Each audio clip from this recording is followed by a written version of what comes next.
কহিতে আসন তারে নারায়ণ দিল। মধুর বচনে লক্ষ্মী জিজ্ঞাসিল তাই, কিবা মনে করে মুনি আসিল হেথায়। কহে মুনি তুমি চিন্ত জগতের হে, সবার অবস্থা আছে তোমার বিধি।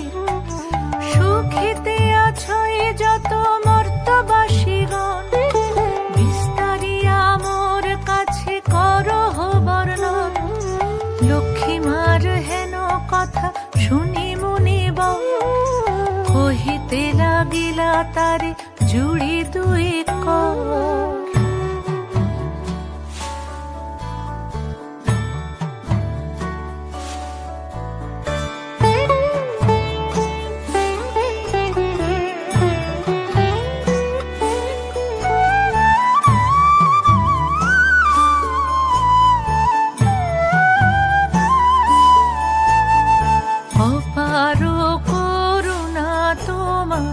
আমি ভাগ্যবান, মোর তো লোকে নাহি দেখি কাহারো কল্যাণ। সেথায় নাই মার সুখ শান্তি লেশ, দুর্ভিক্ষ অনলে মাগো পুড়িতেছে দেশ। রোগ শোক নানা ব্যাধি ভুলিতে সবাই, ভুগিতেছে সকলেতে করে হায় হায়। অন্ন বস্ত্র অভাবেতে আত্মহত্যা করে, স্ত্রী পুত্র ত্যাজি সবাই যায় দেশান্তরে।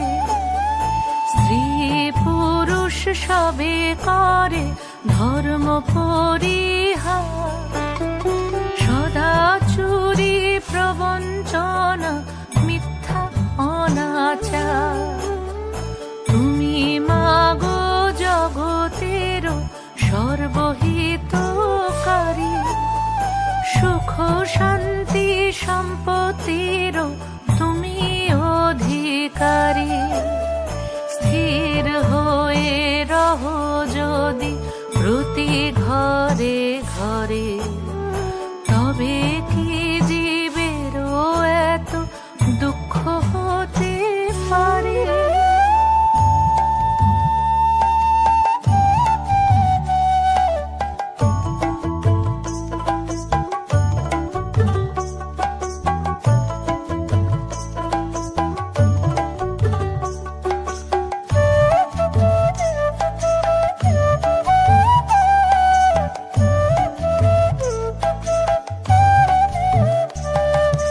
নারদের বাক্য শুনি লক্ষ্মী বিষাদিতা, কহিলেন মুনি প্রতি দোষ দাও বৃথা।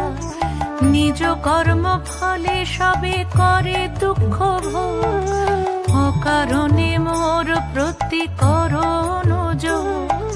শুনো হে নারদ বলি যথার্থ তোমায়, মম অংশে জন্ম লয় নারী সমুদয়। তারা যদি নিজ ধর্ম রক্ষা নাহি করে, তবে কি অশান্তি হয় প্রতি ঘরে ঘরে। লক্ষ্মীর বচন মুনি কহে ক্ষুণ্ণ মনে, কেমনে প্রসন্ন মাতা হবে নারীগণে। কিভাবে পাবে তারা তব পদ ছায়া, দয়াময়ী তুমি মাগো না করিলে দয়া। মুনির বাক্যে লক্ষ্মীর দয়া উপজিল, মধুর বচনে তারে বিদায় করিল।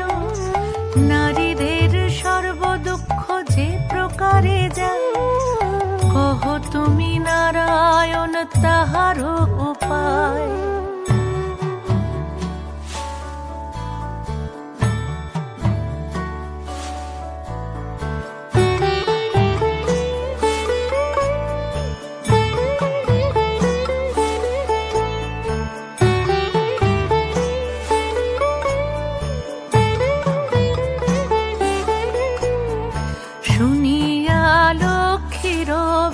বচন কহে লক্ষ্মীপতি, কি হেতু ভূতলা পিয়ে স্থির করো মতি।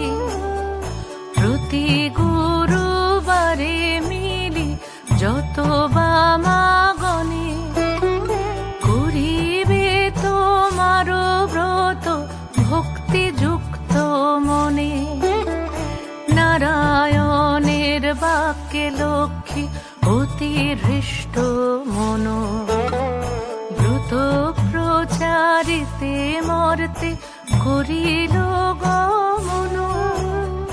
মর্তে আসি ছদ্মবেশে ভ্রমে নারায়ণী, দেখিলেন বন মধ্যে বৃদ্ধা বসিয়া আপনি। সদয় হইয়া লক্ষ্মী জিজ্ঞাসিল তারে, কহ মাগো কি হেতু এ ঘোর কান্তারে। বৃদ্ধা কহে শোনো মাতা আমি অভাগিনী, কহিল সে লক্ষ্মী প্রতি আপন কাহিনী। পতি পুত্র ছিল মোর লক্ষ্মী যুক্ত ঘর, এখন সব ছিন্ন ভিন্ন যাতনাই সার। যাতনা সহিতে নারী এসেছি কানন, ত্যাজিব জীবন আজি করেছি মনন।